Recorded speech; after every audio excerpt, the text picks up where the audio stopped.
County 911. Okay, calm down. Where are you at?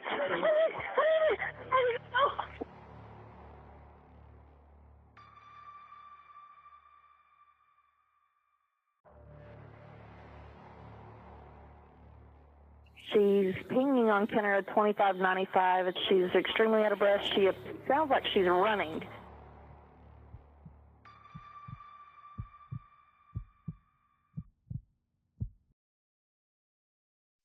3-8, we're out with that female, 25. What's going on? My husband, he went to go help me. My Jeep is stuck in the back around the corner, and he's been shot in the head, please. This is 28-year-old Chacey Poynter, frantically explaining that her 40-year-old fire captain husband was just shot in the head by a random stranger in the night while he was helping her get her Jeep unstuck from the muddy road. Police officers were able to quickly locate Chacey. However, when they heard the news of a potentially active shooter in the area, they then rushed Chacey into the back of the police vehicle for cover. Come here, have a seat, have a seat, have a seat. Stay in here, stay in here. The first officer on the scene secures the location and discovers Chacey's husband, Robert Poynter, slouched over in the driver's seat of Chacey's Jeep, with what appeared to be a shotgun blast to his head. Still unclear about the night's events, officers then begin to ask Chacey some questions. Miss Poynter? Yeah. You okay? Yeah. Okay. I keep seeing his face in Right. my head. We've been having problems, and I was coming to meet him at the Jackson Box so we could talk. Uh-huh. We used to stop and get tacos at Jackson Box when he'd come home late from work. When I went off the road, that's when I called him and I said, I need you to come help me. And he said, where are you? And I told him, I said, I'm on the dirt road. That's all I know. I don't know the numbers. And so I told him. Breathe for me, Miss Poynter. Calm down and breathe for me, okay? I got some questions. I'm trying to fill in some holes, okay? Okay. Have you ever been out here before? No. I've never been out here before. Only tonight, right now? Yes. Right now, tonight? Yes. Have you ever driven down this road before? No. Not by yourself or with anyone? No. Let me ask you this, okay? And I need to be honest with me, okay? Were you out here with anyone else other than... No. I was out here by myself. During this series of questioning, officers found Chacey's behavior very unusual. She would hyperventilate only when being spoken to, and in certain moments, she would completely stop hyperventilating while she continued aggressively stuttering. Breathe fast like that, you're not helping yourself, okay? Slow breaths. Chacey would also sway away from the issue at hand, randomly explaining why her relationship with Robert was falling apart. One of the reasons was that she was having an affair. I told him, yes, that I was, and he kept telling me the other day we could get past it. And he said that he could put it behind us because he was happy and he wanted us to try to work things out. We don't spend a lot of time together. We can only see each other for a couple of days. Right. Because we just... Argue.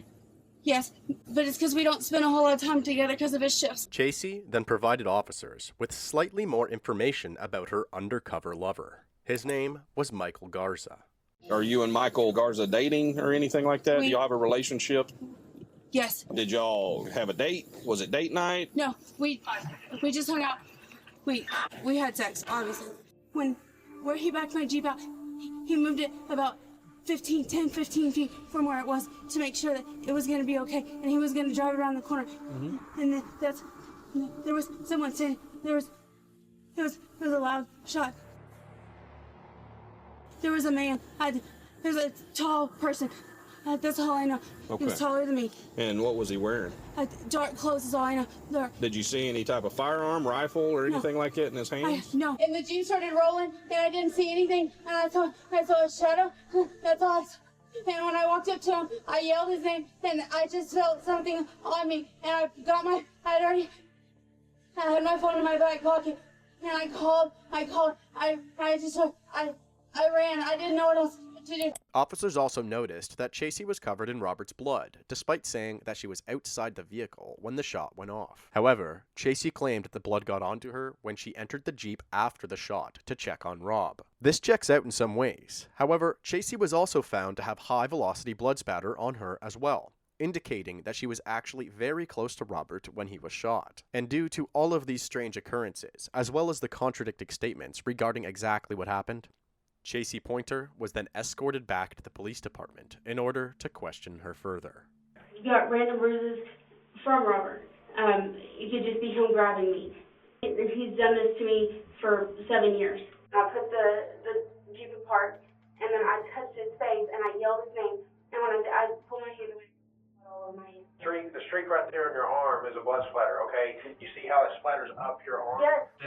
That is not from... I was not next to him. I was not next to him. When I touched him, I had blood running down my arm, and then I fell into a mud puddle. You didn't see anybody standing there? No. I don't buy it. I think you're full of crap. I want you to tell me the truth. I want you to tell me who pulled the trigger. I don't was know. sure this table length distance away. Somebody taking a shotgun, pushing it right up against your husband's head. Boom. No. And you're telling me you see nothing? You see nothing. He had a camo gun. A camo gun. How big is this camo gun? Like this. Michael and I ended up having some before I was there. He said, if I see him kiss you, he said, I'm going to come. He did it. I don't know that. Who killed your husband?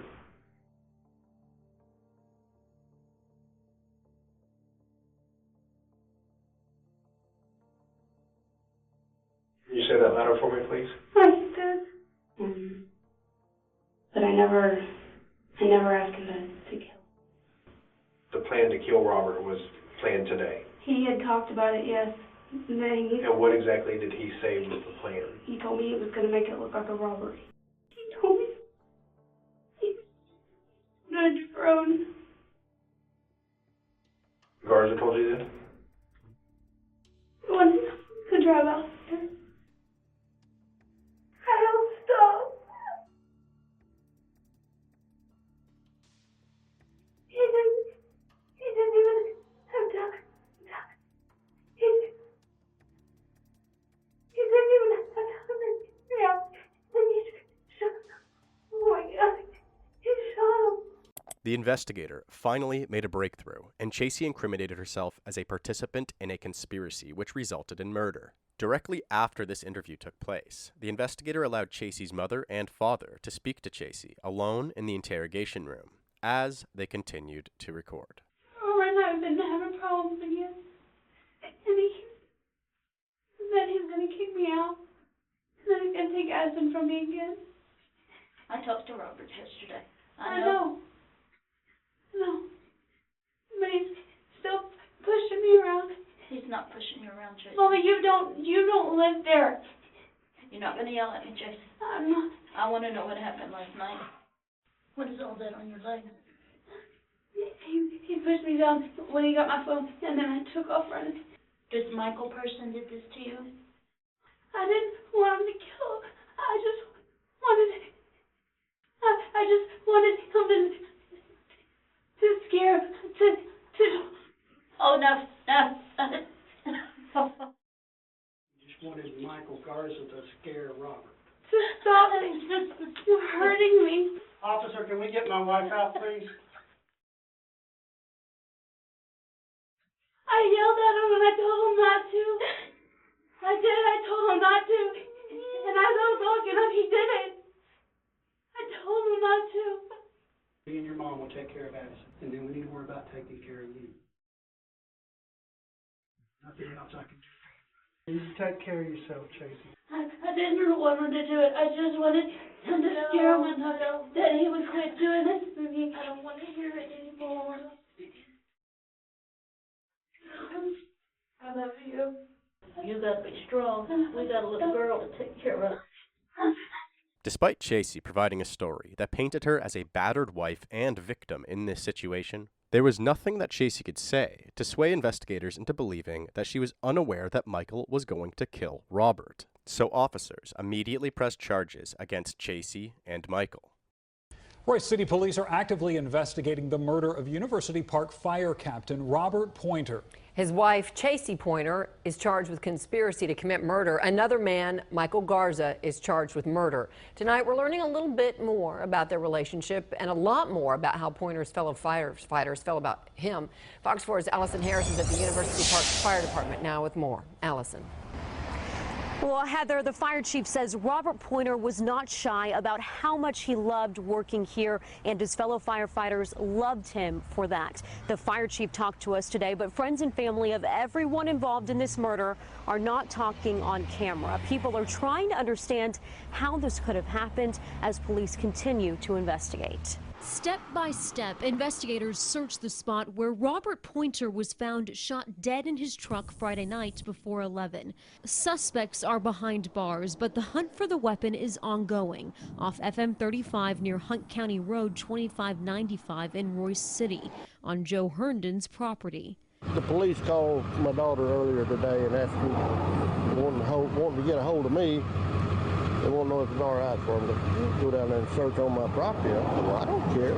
They're going about a quarter mile in, you're saying? Yeah, well, right down there is where it happened.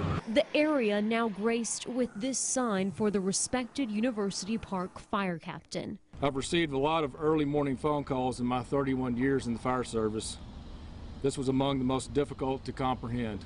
University Park Fire Chief Randy Howell is trying to come to grips with Robert's murder and the people police say are responsible, his wife Chacey Poynter and Michael Garza.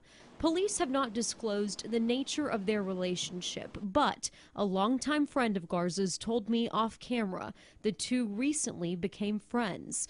Police say Chacey was standing in the street Friday night, flagging down cars, and told the officer called to the scene that her husband had been shot, then gave conflicting information. Chacey is charged with conspiracy to commit murder. Garza is charged with murder. We're trying to do everything we can to make sure that that he's honored, that his family is taken care of, and that we remember him in a way that is worthy of his service. Nearly 20 years of service that led him to New Orleans in 2005 to search for survivors after Hurricane Katrina, and landed him as one of the commanders last month, fighting the fire at Goff's Hamburgers in 107-degree heat. He leaves behind 3 daughters, ages 21, 17, and 6. He had just returned from Mexico with his wife of 7 years. He's just a great man. It was pleasant to be around. He was enjoyable to be around. He was encouraging. A friend of Michael Garza's tells me Garza is a truck driver. Neighbors of Chacey Poynter say she is a dental assistant and also bakes and decorates cakes. We did get a statement from Chacey Poynter's family yesterday that said in part that they are saddened and shocked by the tragedy and that they have the Poynter family in their prayers. We know that Robert's funeral is Thursday in Sanger, and many of the firefighters here plan to be a part of that service. And just when we thought the case was all figured out, there's just something about Chacey that they didn't know.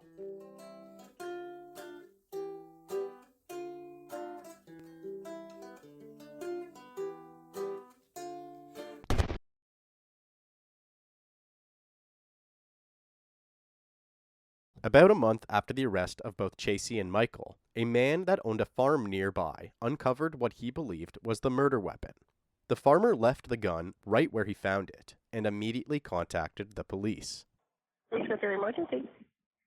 I believe I found the shotgun. Officers then arrive on the scene with their body cams recording. They dig the weapon out from the dirt in the field and quickly recognize it as a camo shotgun. The exact same camo shotgun that Michael can be seen posing with in the same picture of him that I first presented in this video. This gun turned out to be registered to Michael Garza's brother, and so investigators now had another missing piece to the puzzle. The ongoing theory at this point was that Michael Garza became excessively infatuated with Chacey during the short few months that they were seeing each other, causing Michael to become dangerously possessive, spawning a sudden desire to assassinate Chacey's husband. During his plan, he forced Chacey to lure Robert to the murder location by claiming her vehicle was stuck while he finished the job. But this is absolutely not what happened.